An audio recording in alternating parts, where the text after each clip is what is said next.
Le dernier message dans le groupe avait été envoyé à 14h14. Personne n'a répondu. Ton froid, il n'y a pas eu de dispute, pas de conflit, pas de confrontation, pas de fin dramatique que quelqu'un pourrait montrer plus tard en disant « c'est là que tout a changé ». Tout s'est passé silencieusement, lentement, comme une pièce qui refroidit après qu'une fenêtre ait été ouverte sans que personne ne le remarque. Les invitations ont disparu en premier, puis les réponses sont devenues plus courtes, puis plus lentes, puis polies, puis absentes, puis absentes. Un soir, elle a vu une photo en ligne, un dîner d'anniversaire, le même restaurant où ils allaient depuis 7 ans.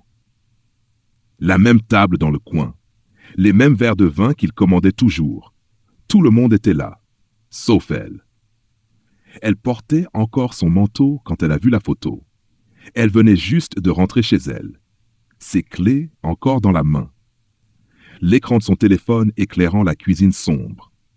Elle a posé le téléphone face contre la table, préparé un thé qu'elle n'a jamais bu, et s'est assise à la table de la cuisine pendant presque 2 heures sans bouger. Calme. La psychologie sombre appelle ça l'ostracisme social adulte, l'une des formes de rejet les plus précises psychologiquement qui existent, parce que personne n'a besoin d'admettre ce qu'il fait. Personne n'a besoin d'expliquer. Personne n'a même besoin d'être cruel directement. Tout le monde se retire simplement, assez lentement, pour que la personne qu'on exclut commence à se blâmer elle-même à la place. Tundou. Elle les connaissait depuis 7 ans pour la plupart. Certains depuis plus longtemps encore. Ils avaient traversé des choses ensemble, des divorces, des maladies, des effondrements professionnels. Ces conversations à 3 heures du matin qu'on n'a qu'avec les gens dont on pense qu'ils continueront à nous aimer après. Et elle avait toujours été là, pour chaque rupture, chaque crise d'angoisse, chaque appel d'urgence au milieu de la nuit. Elle se souvenait des anniversaires que les autres oubliaient. Elle organisait les dîners que personne d'autre ne planifiait. Elle remarquait quand quelqu'un disparaissait émotionnellement avant tout le monde. Elle croyait que cela voulait dire qu'elle appartenait au groupe. Voix en écho. Elle avait appris très tôt dans sa vie qu'il fallait devenir utile avant d'être aimé. Et peut-être que c'est pour ça qu'elle n'a pas vu les signes plus tôt. Parce que quand on passe des années à être la personne qui maintient les autres émotionnellement connectés, on n'imagine jamais que le groupe puisse continuer à fonctionner parfaitement une fois qu'on disparaît. Si vous avez déjà été la colle émotionnelle d'un groupe, la personne qui portait silencieusement le poids de la connexion, et que vous avez réalisé qu'au moment où vous avez arrêté de le porter, tout le monde s'est simplement adapté à votre absence au lieu de remarquer votre épuisement. Alors, vous connaissez déjà ce genre de douleur dont personne ne parle. Au début, elle a essayé de réparer les choses. Elle envoyait des messages, proposait des sorties, prenait des nouvelles individuellement. Les réponses revenaient polies, mais vides. Bientôt, il faut absolument qu'on organise ça. Désolé, la vie est folle en ce moment. Mais rien ne se passait ensuite. Puis il y a eu ce dîner d'anniversaire, celui où elle avait été invitée 3 mois après le début du silence. Elle est arrivée en se sentant déjà étrange, comme quelqu'un qui assisterait à la réunion d'une ancienne version d'elle-même qui n'existait plus. Tout le monde l'a embrassée. Tout le monde a souri. Tout le monde a fait semblant que tout était normal. Mais plus personne ne lui faisait naturellement de place. Les conversations continuaient sans jamais revenir vers elle. Des projets étaient évoqués qu'elle n'avait jamais entendus. Des blagues internes avaient maintenant des chapitres manquants. Pas exclus. Pire. Toléré. Calme. Les mécanismes de l'ostracisme social adulte sont terrifiants de simplicité. Personne ne se coordonne ouvertement. Personne n'envoie un message disant « Arrêtons de l'inclure ». Chaque personne prend simplement une petite décision. Pas cette fois, pas ce dîner, pas ce voyage, pas cette conversation. Et finalement, l'absence devient une structure. Le plus difficile dans tout ça, c'était qu'elle n'arrivait pas à comprendre ce qu'elle avait fait de mal. Alors naturellement, elle s'est convaincue qu'il devait forcément y avoir quelque chose. Peut-être qu'elle avait trop changé. Peut-être qu'elle parlait différemment maintenant.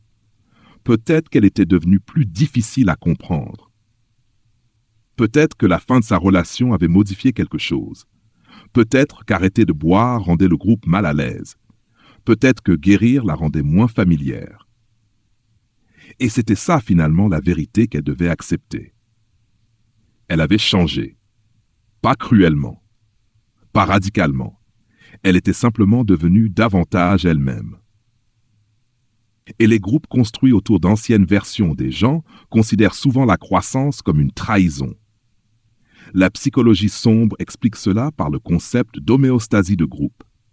Chaque groupe crée un équilibre émotionnel. Tout le monde joue inconsciemment un rôle. Le protecteur, le drôle, l'instable, le performant, le discret. Et lorsqu'une personne change suffisamment pour perturber cet équilibre, le groupe a deux choix. S'adapter ou restaurer l'ancien équilibre en retirant la personne qui change. Ils ont choisi la restauration, tout en continuant de sourire chaque fois qu'ils la voyaient en face. Voix plus douce. La compréhension est arrivée lentement, puis d'un seul coup. C'était un mercredi après-midi. Elle était assise sur le sol du salon de son amie, le dos contre le canapé, tenant une tasse devenue froide depuis longtemps. Et au milieu de ses explications, elle s'est entendue dire « Je ne comprends pas ce que j'ai fait de mal ». Son amie l'a regardée silencieusement pendant un moment. Puis elle a dit « Et si tu n'avais rien fait de mal? Et si tu avais simplement changé et qu'il préférait la version de toi qui les mettait plus à l'aise ?»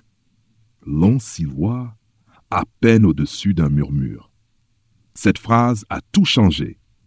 Pas parce qu'elle faisait du bien, parce que c'était la première explication qui ne l'obligeait pas à se détester. Pendant 8 mois, elle avait cherché son erreur, rejoué chaque conversation, relu chaque message, analysé sa personnalité comme une scène de crime.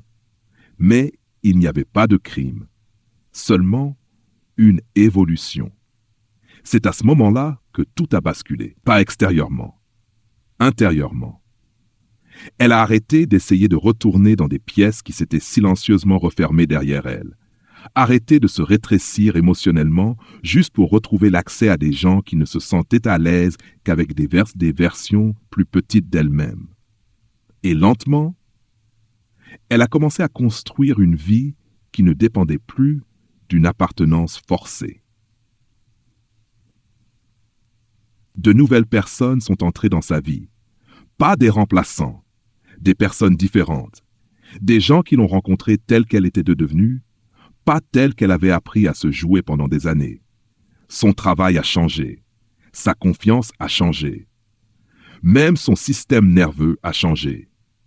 Il s'avère que surveiller constamment son comportement pour rester acceptable consomme une quantité énorme d'énergie. Et une fois qu'elle a arrêté de dépenser cette énergie à essayer d'être tolérée, il lui en restait enfin assez pour construire la vie qu'elle voulait réellement. 3 secondes de silence. Elle a parfois reçu des nouvelles de l'ancien groupe après ça. Un message d'anniversaire, une réaction à une story, des fragments d'une chaleur qui autrefois existait tous les jours. Et étrangement, elle ne les détestait pas.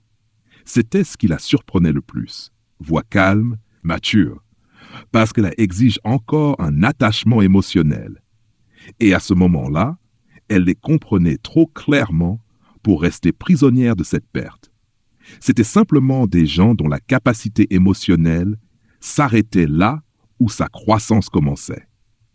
Si vous avez déjà été discrètement retiré d'un groupe que vous aimiez, si vous avez déjà ressenti cette solitude particulière de voir des portes se fermer sans que personne n'admette les avoir fermées. Écoutez ceci attentivement. Voix douce, si vous avez passé des mois à fouiller votre mémoire pour trouver exactement ce que vous aviez fait de mal, à rejouer les conversations encore et encore, à chercher la phrase, le moment, le défaut qui expliquerait pourquoi les gens se sont éloignés lentement. Considérez la possibilité qu'il n'y avait aucun défaut. Considérez la possibilité que vous soyez simplement devenu quelqu'un que l'ancienne structure ne pouvait plus contenir confortablement. Et les personnes capables d'aimer celles que vous êtes en train de devenir ne sont pas derrière vous. Elles sont devant vous. Voix basse, finale. Le groupe qui vous a discrètement retiré ne prouvait pas que vous étiez trop. Il prouvait simplement que la pièce qu'ils avaient construite ensemble était devenue trop petite pour la personne que vous étiez en train de devenir. 4 secondes de silence complet.